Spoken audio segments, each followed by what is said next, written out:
Hello student, welcome to physics academy. Physics academy के competition power series में आपका स्वागत है।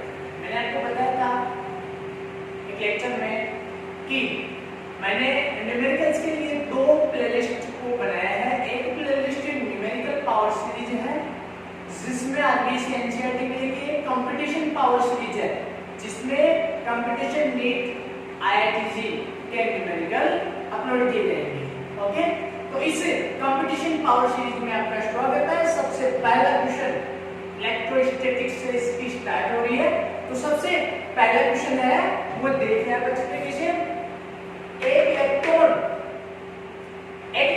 है जिस पर आवेश 1.6 × 10⁻⁻⁹ कूलम्ब है, स्थिर अवस्था में है, वो भी स्थिर अवस्था में है। यदि इलेक्ट्रॉन v = c/2 वेग से गति करता है, इलेक्ट्रॉन गति करने लगेगा और उसका वेग c/2 प्रकाश के वेग के आधा है, तो इलेक्ट्रॉन पर नया जो चार्ज है अब वो क्या होगा? ये आपको पूछा। पहला ऑप्शन 1.6 × 10⁻⁹ कूलम्ब, दूसरा ऑप्शन 1.6 × 10⁻⁹ रूट में 1 - 1/2 का होल स्क्वायर कूलम्ब, 1.6 × 10⁻⁹ रूट में 2/1 का होल स्क्वायर -1 कूलम्ब एंड 1.6 × 10⁻⁹ बटे में 1 - 1/2 का होल स्क्वायर कूलम्ब। आपको चार ऑप्शन दिए गए हैं। ओके राइट, तो क्या हो जाएगा? इसका आंसर क्या हो जाएगा? जल्द से जल्द मेरे जो पुराने लेक्चर है उनको आप याद कीजिए। मैंने आपको ये बताया था, क्या बताया था? आवेश की निश्चलता, प्रॉपर्टीज नंबर 8। ओके, प्रॉपर्टीज आवेश के गुणधर्म थे। आवेश के गुणधर्म में कौन कौन से था? आवेश की योज्यता थी, आवेश का क्वांटिकरण था और निश्चलता थी, संरक्षण था। तो आवेश की निश्चलता में मैंने आपको बताया था कि किसी भी वस्तु का आवेश उसकी गति पर निर्भर नहीं करता है। यदि वस्तु स्थिर है, उस पर जितना चार्ज है, वस्तु गति करेगी तो उस पर उतना ही चार्ज रहेगा।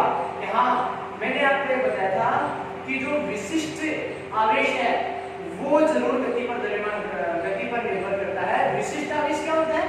आवेश बटा द्रव्यमान, वो जरूर गति पर निर्भर करता है लेकिन आवेश गति पर निर्भर नहीं करता है। तो यहाँ पर क्या हो जाएगा? एक ही वस्तु स्थिर थी तब उस पर जितना चार्ज था उतना चार्ज ही अब होगा। और जो 1.6 × 10⁻⁹ कूलम्ब जो कि आपका फर्स्ट ऑप्शन है, तो इसमें बताइए कि आपका आंसर क्या आ जाएगा? आंसर आ जाएगा ए कि कितना होगा? 1.6 × 10⁻⁹ कूलम्ब होगा। क्योंकि आवेश के निश्चलता, आवेश के निश्चलता गुणधर्म से आवेश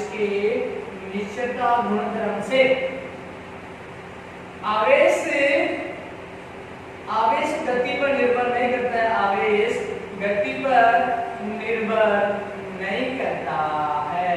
ओके राइट, ये आपका क्वेश्चन कंप्लीट हुआ। नेक्स्ट जो क्वेश्चन नंबर 2 है, क्वेश्चन नंबर 2 देखिए आप क्या है। यदि एक कांच की छड़ को रेशम कपड़े से रगड़ते हैं, एक कांच की छड़ है जिसे रेशम कपड़े से रगड़ा जाता है तो धनावेश आ जाता है। उस पर धनावेश कैसे आया? उस पर धनावेश क्यों आया, कैसे आया? आपको ऑप्शन दिए गए हैं। क्या कांच पर प्रोटॉन आ गए? क्या कांच पर प्रोटॉन की संख्या कम हो गई? क्या उस पर इलेक्ट्रॉन आ गए? या फिर क्या उससे इलेक्ट्रॉन की संख्या कम हो जाती है? क्या इलेक्ट्रॉन की संख्या कम हो जाती है? तो बताइए क्या होगा? मैंने जो लेक्चर दिया था कि जो आवेश किसी वस्तु पर कैसे आ जाता है, आवेश किसी वस्तु पर कैसे आता है, तो मैंने वहां पर बताया था कि यदि कोई वस्तु इलेक्ट्रॉन को ग्रहण करती है तो उस पर नेगेटिव चार्ज आ जाता है। यदि कोई वस्तु इलेक्ट्रॉन का त्याग कर देती है तो उस पर पॉजिटिव चार्ज आ जाता है। या यदि किसी वस्तु पर इलेक्ट्रॉन की संख्या में वृद्धि हो जाती है वस्तु पर तो उस पर नेगेटिव चार्ज आ जाता है। यदि वस्तु पर इलेक्ट्रॉन की संख्या में कमी हो जाती है तो उस पर पॉजिटिव चार्ज आ जाता है। और ये तो एक गिलबर्ट का प्रयोग भी था। प्रयोग नंबर 1, कांच और सिल्क से रगड़ा तो कांच पर पॉजिटिव आया, सिल्क पर नेगेटिव आया। पर कांच पर पॉजिटिव आया क्यों? तो किसी वस्तु पर पॉजिटिव चार्ज कब आता है?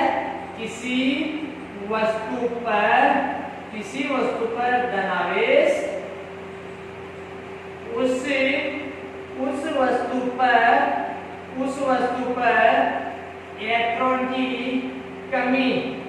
इलेक्ट्रॉन की कमी हो जाने के कारण आता है। इलेक्ट्रॉन की कमी हो जाने के कारण आता है, क्योंकि इलेक्ट्रॉन की जब कमी होती है, जब कोई उदासीन अवस्था में होता है, कोई भी एटम कोई भी आयन होता है उदासीन अवस्था में होता है, तो इलेक्ट्रॉन्स की संख्या और प्रोटॉन की संख्या क्या होती है, बराबर होती है। और जब इलेक्ट्रॉन की संख्या कम हो जाती है तो पॉजिटिव चार्ज जो प्रोटॉन की संख्या ज्यादा इलेक्ट्रॉन की तुलना में ज्यादा हो जाती है और पॉजिटिव चार्ज उस पर आ जाता है। तो बताइए यहाँ पर कौन सा ऑप्शन होगा, यहाँ पर ऑप्शन होगा उससे इलेक्ट्रॉन की संख्या क्या हो गई, कम हो गई। ओके, तो आपका आंसर आ गया डी। डी आंसर क्या है कि कांच पर पॉजिटिव चार्ज कब आया, जब कांच से इलेक्ट्रॉन निकलकर सिल्क पर चला गया तो कांच पर क्या हो गया, इलेक्ट्रॉन की संख्या में कमी हो गई, और इलेक्ट्रॉन की संख्या में कमी हो गई तो कांच पर क्या आ गया, धनात्मक आवेश आ जाता है। ओके, अपना नेक्स्ट क्वेश्चन है वो है थर्ड क्वेश्चन। दो क्वेश्चन हो गए थे कंपटीशन पावर सीरीज में, दो क्वेश्चन हो गए थे। तो जो तीसरा क्वेश्चन है वो देखिए क्या है, निम्न में से कौन सा कथन स्थिर विद्युत से संबंधित गलत है। ऐसा कौन सा कथन है चारों में से ऐसा कौन सा कथन है जो स्थिर विद्युत में जिसका उल्लेख नहीं होता है, वो कौन सा है। पहला कथन है आवेश क्वांटीकृत है, बिल्कुल राइट, आवेश क्वांटीकृत है, this is the properties of charge. दूसरा है आवेश संरक्षित है, बिल्कुल, charge is a conservative quantities. Okay, next third है स्थिर आवेश के चारों ओर विद्युत क्षेत्र रहता है, स्थिर आवेश के चारों ओर विद्युत क्षेत्र रहता है, बिल्कुल राइट, कि जो आपका स्टेबल चार्ज है वो प्रोड्यूस इलेक्ट्रिक फील्ड। जो आपका चौथा है वो एक स्थिर आवेश विद्युत क्षेत्र तथा चुंबकीय क्षेत्र उत्पन्न करता है क्या, एक स्थिर आवेश विद्युत क्षेत्र तथा चुंबकीय क्षेत्र उत्पन्न करता है क्या, बिल्कुल नहीं, ये आपका कथन गलत है। इलेक्ट्रोस्टैटिक में इसका उल्लेख नहीं है कि एक स्थिर चार्ज एक स्टेबल चार्ज है वो केवल है ना इलेक्ट्रिक फील्ड जनरेट करता है, मैग्नेटिक फील्ड है वो जनरेट नहीं करता है। ओके, तो स्थिर आवेश से केवल विद्युत क्षेत्र उत्पन्न होता है, चुंबकीय क्षेत्र उत्पन्न नहीं होता है। चुंबकीय क्षेत्र कब उत्पन्न होता है, जब चार्ज मूवमेंट करता है तो मैग्नेटिक फील्ड क्या होता है, जनरेट होता है। Okay, magnetic field is generate if charge is movement. तो अपने पास कौन सा हो जाएगा, इसका जो आंसर है वो इसका आंसर हो जाएगा, इसका आंसर हो गया डी, इसका आंसर हो गया डी, कि स्थिर आवेश विद्युत क्षेत्र तथा चुंबकीय क्षेत्र उत्पन्न करता है। ये गलत है, ये कथन गलत है। सही कथन क्या है, सही कथन है कि स्थिर आवेश है ना, स्थिर आवेश केवल विद्युत क्षेत्र उत्पन्न करता है, स्थिर आवेश केवल विद्युत क्षेत्र उत्पन्न करता है, केवल विद्युत क्षेत्र उत्पन्न करता है, चुंबकीय क्षेत्र उत्पन्न नहीं करता है। आगे बढ़ते हैं सीरीज में, क्वेश्चन नंबर 4। क्वेश्चन नंबर 4 क्या है, पानी का परावैद्युतांक क्या होता है। परावैद्युतांक टॉपिक को रिवाइज करते जाइए। परावैद्युतांक क्या होता है, एप्सिलॉन r से प्रदर्शित किया जाता है। एप्सिलॉन r होता है एप्सिलॉन m बटा एप्सिलॉन नॉट। माध्यम की विद्युतशीलता में निर्वात की विद्युतशीलता के अनुपात को परावैद्युतांक कहते हैं। परावैद्युतांक एप्सिलॉन r एप्सिलॉन m बटा एप्सिलॉन नॉट। ओके, यह एक मात्रक की विमान राशि होती है और माध्यम की विद्युतशीलता में निर्वात की विद्युतशीलता के अनुपात को परावैद्युतांक कहते हैं। माध्यमों के लिए परावैद्युतांक मान जो होता है वो फिक्स होता है। तो पानी के लिए लगभग 80 के समथिंग, 81 आशुतोषण के लिए होता है तो 80 के समथिंग आता है। तो अपने पास यहाँ ऑप्शन आ गया सी, आंसर है वो क्या आ गया, सी 81। ओके, हाँ, ऐसे 80 के समथिंग के ऑप्शन आपके पास नहीं आएंगे आसपास के, क्योंकि 80 के समथिंग ही इसका होता है। तो अपने पास हो गया 80 हुआ 1/4 एप्सिलॉन। नेक्स्ट जो पांचवा क्वेश्चन है वो देखिए क्या है। पांचवा क्वेश्चन है 1/4 एप्सिलॉन नॉट का मान एमकेएस पद्धति में क्या होगा। 1/4 एप्सिलॉन नॉट कभी सुना हुआ शब्द दिखाई दे रहा है आपको, देखा होगा आपने। जब निर्वात होता है तो k की वैल्यू होती है 1/4 एप्सिलॉन नॉट। जब निर्वात होता है तो k की वैल्यू होती है 1/4 एप्सिलॉन नॉट और उसका मान अपन आसानी से निकाल सकते हैं। उसका मान निकालने के लिए अपन क्या करेंगे, 4 का 4 3.14 इनटू एप्सिलॉन नॉट का मान मैंने आपको बताया था 8.85 × 10⁻12 और तो अपने पास मान आता है 9 × 10 की पावर 9 और k का जो मात्रक होता है मैंने बताया था न्यूटन × मीटर स्क्वायर प्रति कूलम स्क्वायर होता है एमकेएस पद्धति में। एमकेएस जो पद्धति होती है उस एमकेएस पद्धति में जो k की वैल्यू जो मात्रक होता है न्यूटन × मीटर स्क्वायर प्रति कूलम स्क्वायर। तो एमकेएस पद्धति में मान क्या हुआ 9 × 10 की पावर 9 न्यूटन × मीटर स्क्वायर प्रति कूलम स्क्वायर। ये सारे ऑप्शन बाकी गलत है। 1 newton × metre square coulomb square okay newton × metre square इसमें मात्रक सही है बाकी ये गलत है। 1 dyne into centimetre square stat coulomb square ये मात्रक तो बिल्कुल सही है बट ये नंबर से वो गलत है। मात्रक को भी चेक करते जाओ अपन चेक करते हैं क्या चीज सही है गलत है। स्टेट कूलम आपको पता है स्टेट कूलम आपको पता है आवेश का सीजीएस मात्रक होता है। चौथा है 9 × 10 की पावर 9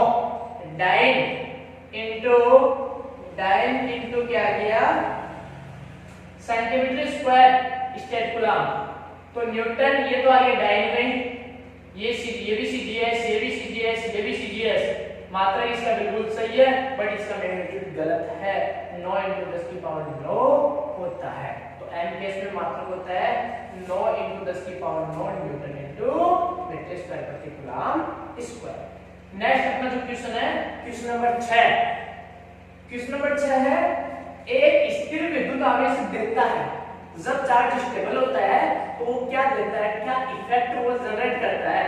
तो पूछा है क्या इफेक्ट देता है। पहला ऑप्शन है इसमें इसका जो आंसर हो गया था वो गया था ए इसका जो आंसर है वो है ए ओके पांचवें का। छठवें में केवल विद्युत क्षेत्र बी केवल चुंबकीय क्षेत्र सी विद्युत क्षेत्र तथा चुंबकीय क्षेत्र डी नेट तो विद्युत क्षेत्र नए चुंबकीय क्षेत्र। तो बताइए स्टेबल चार्ज क्या जनरेट करता है केवल इलेक्ट्रिक फील्ड जनरेट करता है। मैंने यहाँ आपको बता दिया था तो केवल स्थिर विद्युत क्षेत्र हो जाएगा और आंसर हो गया ए। क्या हो गया केवल स्थिर जो आवेश होता है वो केवल विद्युत क्षेत्र उत्पन्न करता है। आपका आंसर हो गया ए। तो अपना नेक्स्ट क्वेश्चन है 7वां। 6 क्वेश्चन अपने कंप्लीट हो गए। 7वां क्वेश्चन देखिए क्या है। एक विलगित धातु के गोले को प्लस q आवेश दे देता है। एक विलगित धातु का गोला है जिसे प्लस q आवेश दे देता है तो यह आवेश गोले पर कैसे वितरित होगा। समान रूप से केवल पृष्ठ पर असमान रूप से पृष्ठ पर समान रूप से आयतन के भीतर असमान रूप से आयतन के भीतर। देखिए ये एक गोला है धातु का गोला किसका गोला है धातु का गोला है और इसको आप क्या जानते हो ये धातु है धातु का गोला है।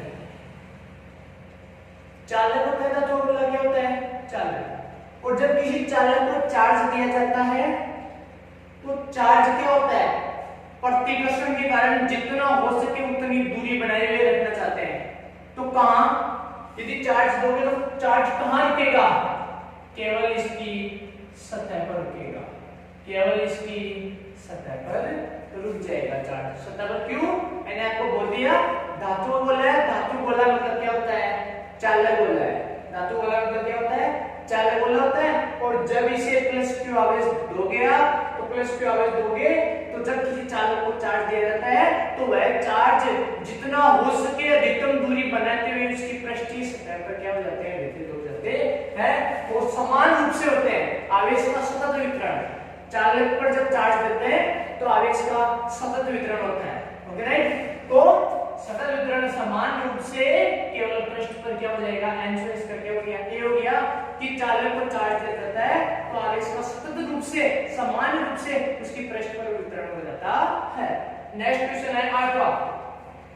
चित्रानुसार दो समजातीय समान आवेश है। चित्र दे रखा है समजातीय समान आवेश है प्लस q बिंदु ए तथा बी पर रखे जाते हैं। ए और बी प्लस q चार्ज है जो ए और बी बिंदु पर रखे जाते हैं और सी पर एक तीसरा अन्य चार्ज माइनस q रखा जाता है। आवेश माइनस q दोलन कब करेगा ये माइनस q है वो दोलन कब करेगा। पहला ऑप्शन है ए की ओर खिसकाया जाए बी की ओर खिसकाया जाए ए बी के ऊपर खिसकाया जाए ए बी के बीच की दूरी कम कर दी जाए। दोलन कब करेगा ये चार्ज दोलन कब करेगा। तो देखो यदि आपने एक की ओर इसे खिसका दिया प्लस है ये क्या होगा, प्लस है, माइनस को आकर्षित करेगा, प्लस है माइनस को आकर्षित करेगा, फिलहाल अभी नहीं करेगा क्योंकि ये जो माइनस क्यू आवेश है वो मध्य बिंदु पर रखा गया है, और प्लस ये जितने ये प्लस भी उतना ये जितना ये प्लस है, तो ये जितना बल लगाएगा इस माइनस को खींचने में उतना ही बल ये इधर लगाएगा और उतना ही बल ये इधर लगाएगा, क्योंकि कूलम्ब बल दोनों के मध्य कूलम्ब बल क्या है, सेम है, इसलिए अभी फिलहाल ये कुछ भी नहीं करेगा। यदि एक की ओर किस कहा जाए तो क्या दोलन करेगा, क्या अपने देख रहे हैं दोलन करेगा, दोलन कराएंगे मतलब क्या है, अपने किस तरह छोड़ दे तो वापस वह दोलन करेगा, वापस वह अपनी जो स्थिति है उधर जाए। तो यदि आप इधर इसको एक की ओर किस कहोगे तो ये दूरी तो कम हो जाएगी, ये दूरी क्या हो जाएगी, ज्यादा हो जाएगी, तो ये दूरी कम हो गई, दूरी कम हो गई तो आपको पता है दूरी कम हो जाती है तो बल का मान क्या हो जाएगा, ज्यादा हो जाएगा, दूरी कम बल ज्यादा, और ये कितना जाएगा, एक की ओर आ जाएगा। दोलन कहां कर रहा है, ये दोलन का मतलब क्या होता है, बार बार अपनी स्थिति में माध्य स्थिति के इर्द गिर्द गति करता है, वो दोलन कहलाता है। ये तो एक की ओर आ जाएगा, बी की दूरी को कम कर दिया तो बी की ओर चला जाएगा, आएगा नहीं वापस से, दोलन नहीं करेगा। और यदि आपने क्या कर दिया ए बी के बीच की दूरी को कम कर दी, ए बी के बीच की दूरी को कम करने से क्या होगा, कूलम्ब का जो बल है वो तो वही रहने वाला है, क्योंकि ए बी के बीच की दूरी कम कर दी, बट ए व सी के बीच की, सी व बी के बीच की दूरी तो वो वही रहने वाली है। तो तीनों ऑप्शन नहीं है। चौथा ऑप्शन कौन सा है, ए बी 3, सी कौन सा है, ए बी के ऊपर की ओर किस कहा जाए, यदि इस सी को देखना, इस सी को यदि ए बी के ऊपर की ओर किस कहा जाए, इधर किस कहा जाए, इधर किस कहा जाए, मैंने यहां किसका दिया, ये किसका दिया, इसे इस सी पर जो माइनस क्यू चार्ज है इसे इधर किसका दिया मैंने, ये लो, तो क्या होगा, ये प्लस क्यू चार्ज है, ये इसे क्या करेगा, ये रहा माइनस क्यू आ गया, इधर किसका दिया, तो ए बी के ऊपर किसका दिया, तो ये इसे खींचेगा, ऐसे फोर्स लगाएगा, ये भी इसे खींचेगा, ऐसे फोर्स लगाएगा। बट अब क्या करें, ये ऐसे फोर्स लगा रहा है, ये फोर्स ऐसे फोर्स लगा रहा है, अपन टोटल फोर्स नहीं निकाल पा रहे हैं, क्योंकि आपको पता है टोटल फोर्स कब निकाल पाते हो, जब दिशा क्या होती है, सदिश योग कब करोगे, सदिश योग कब किया जाता है, सदिश योग करेंगे जब उनकी दिशा में एक दिशा में हो या विपरीत दिशा हो, अलग अलग जब एंगल बनी हुई हो तो अपन क्या नहीं कर सकते, उनका सदिश योग नहीं कर सकते। तो मैंने क्या किया, इनका इसको थीटा मान लिया, इसको भी थीटा मान लिया, मैंने क्या कर दिया, इनका इस ये जो फोर्स है, ये जो फोर्स है इसको मैंने F मान लिया, इसको F डैश मान लिया, एक ये दोनों सेम ही है, F और F डैश मान लिया, ये है दोनों का परिमाण एक ही है। तो मैंने इसको बिठो में विभाजित कर दिया, ये थीटा तो ये थीटा, और ये F थीटा वाला घटक हो जाएगा F cos थीटा, बिना थीटा वाला हो जाएगा F sin थीटा। वैसे इसको बिठो में विभाजित कर दिया, ये थीटा तो ये भी थीटा, ये F cos थीटा हो जाएगा, F डैश cos थीटा हो जाएगा, और ये हो जाएगा F डैश sin थीटा हो जाएगा। आपको पता है F बराबर क्या है, F डैश है, तो ये घटक आपस में क्या हो जाएंगे, कैंसिल हो जाएंगे, और कौन सा घटक बचा, नीचे की ओर F sin थीटा वाला घटक बचा। तो जैसे आप ऊपर लेकर जाओगे आवेश वापस नीचे आएगा, जैसे आप ऊपर लेकर जाओगे आवेश वापस आएगा। तो कौन सी गति हो रही है, दोलन गति हो रही है, कौन सी गति हो रही है, दोलन गति हो रही है। समझिए दोलन गति कैसे हो रही है, समझा दिया मैंने आपको, चारों से बता दिया जैसे चार्ज को ऊपर लेकर गया, यहां लेकर गया तो फोर्स देखो ऐसे लगेगा, और फोर्स को विभाजित कर दिया मैंने, फोर्स को विभाजित किया तो इसका ऊर्ध्वाधर घटक नीचे की ओर वाला ही काम कर रहा है, बाकी दोनों घटक क्या हो गए, कैंसिल हो गए, ठीक है। और ये दोलन गति। नेक्स्ट बात करते हैं लो इक्वेशन की। यदि दो आवेशों के मध्य की दूरी को आधा कर दिया जाए तो उनके मध्य लगने वाला बल क्या होगा, उनके मध्य लगने वाला बल क्या होगा, मैं यहां आपको बता रहा हूं, देखिए इसका सॉल्यूशन।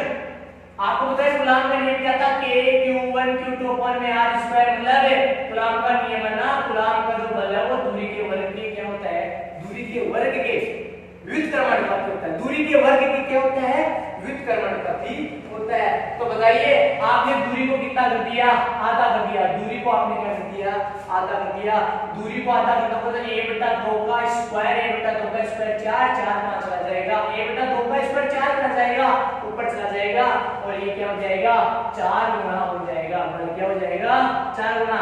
आंसर डी, बल क्या हो जाएगा 4 गुना। और इसका जो आंसर था, इसका आंसर है ए बी के ऊपर की ओर खिसकाया जाए तो सी। और इसका आंसर क्या हो गया, दूरी के वर्ग के बीच परिमाणित होता है बल।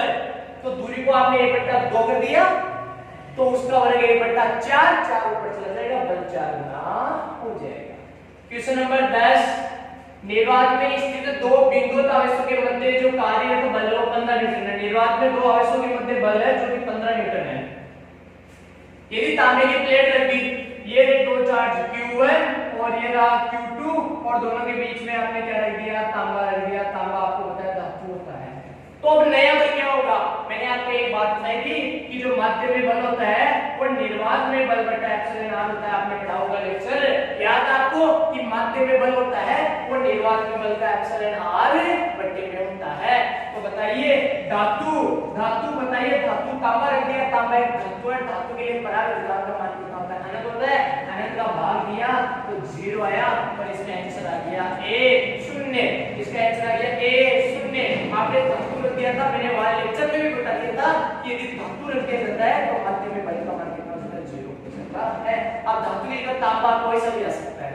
ओके, तो इसका हो गया 0 और इसका हो गया था 4 गुना।